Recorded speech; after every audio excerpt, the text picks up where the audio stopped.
I don't really have a good intro planned for this video, so here's a little turtle joke I just came up with. Why did the turtle not share his video game? Because he was shellfish.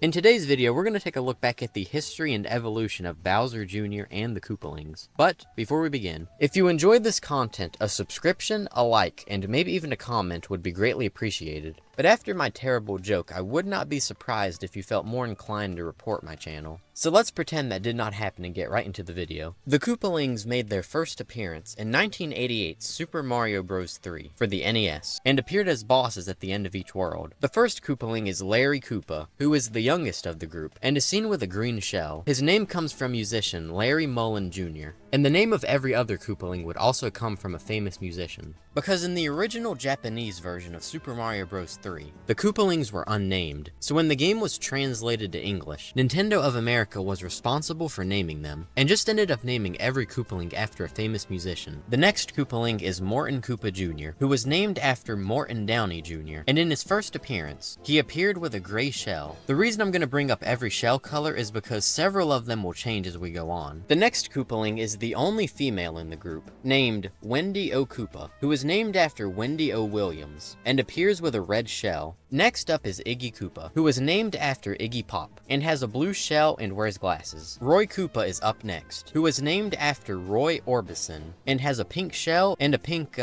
mask. He also wears some rad-looking sunglasses. Next up is Lemmy Koopa, who was named after Lemmy Kilmister, and pretty much has the same color scheme as Larry, but Lemmy here rides on a ball instead of just walking around. And the final Koopaling is Ludwig von Koopa, who is named after Ludwig von Beethoven, who is the oldest of the group and appears with a blue shell. Strangely enough, in the manual for Super Mario Bros. 3, we'll get back to this later, the Koopalings look quite different than how they do during actual gameplay, and this was probably done due to technical limitations. And this oddity would be carried over into their next appearance, in 1990's Super Mario World, where in the manual for the game, they kept the designs they had in the Mario Bros. 3 manual, but during the gameplay, some of them had brand new designs. These include Lemmy, who now has a yellow shell and completely white hair, Ludwig, who now has an orange shell, Morton, he now has a green shell and a green head, and finally Roy, who now has a blue shell and a blue head, but he still keeps the white sunglasses. Now before we continue looking at the Koopalings' history and games, I first want to take a look at some of their appearances in other media. So first up is the Koopalings' very first appearance outside of a game, and this was in 1989's Amada anime series Super Mario Bros., which was released exclusively in Japan, and told 3 famous tales with Mario characters in the roles of the original characters. For example, one is a retelling of Snow White, where Bowser takes the place of the evil queen, and the Koopalings are his minions. And in the anime, the Koopalings were played by the following people. Since it aired exclusively in Japan, the cast is Japanese, and I do not feel like butchering their names. Now in non-Japanese exclusive animated appearances, the Koopalings appeared in 1990's The Adventures of Super Mario Bros. 3, but due to the show's production beginning before the North American release of Mario Bros. 3, DIC, the company that made the series, had to come up with their own names for the characters. Larry was now Cheatsy, and voiced by James Rankin. Morton was named Big Mouth, and voiced by Gordon Maston. Wendy was Cootie Pie, and voiced by Tabitha St. Germain. Iggy was named Hop,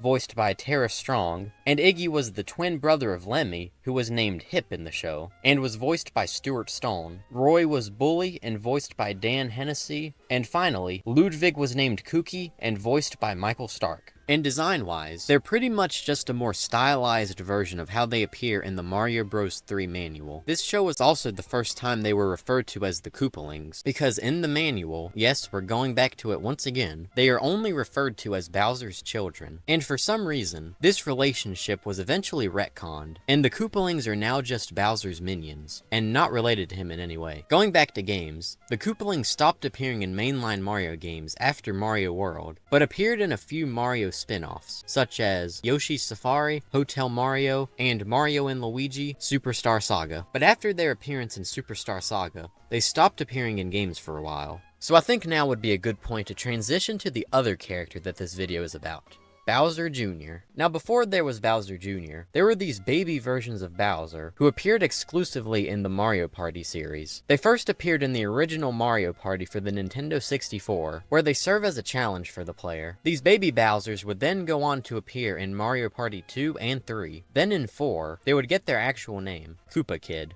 And then in Mario Party 5 and 6, Koopa Kid was an actual playable character. And then, Koopa Kid made his final appearance in Mario Party 7, because going forward, his role in the games would be taken over by Bowser Jr. So let's take a look at him now. Bowser Jr. made his first appearance in 2002's Super Mario Sunshine for the GameCube, where he served as one of the game's main antagonists alongside his father Bowser, of course. And unlike the Koopalings, Bowser Jr. is 100% Bowser's child. And also, Bowser and Bowser Jr. both speak in the game, and I can't lie, they sound kinda weird.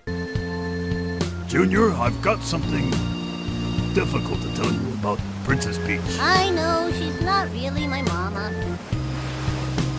Bowser Jr.'s next appearance would be in Mario Golf Toadstool Tour for the GameCube, where he now wears his iconic bib. He would then appear in some spin-off games, but his next appearance in a mainline Mario game would come in 2006, with the release of New Super Mario Bros. For the Nintendo DS. And in the game, Bowser Jr. appeared in a boss battle in each world. His next mainline appearance would be in 2007's Super Mario Galaxy, that released for the Wii. He didn't really do anything noteworthy in this game, but his next noteworthy appearance would be in 2009, where he and the Koopalings would finally appear together in New Super Mario Bros. Wii. And by this point, every character's design had been solidified. The Koopalings now looked how they did in the Super Mario Bros. 3 manual. Yep, we're bringing that back once again. Except for Iggy, who now has green hair, and that's the only major design change. In future games, Bowser Jr. and the Koopalings would appear more often together. And the next game with the design change for either the Koopalings or Bowser Jr. would be in Super Mario Maker 2, where they are placeable enemies and had a few new sprites created for them.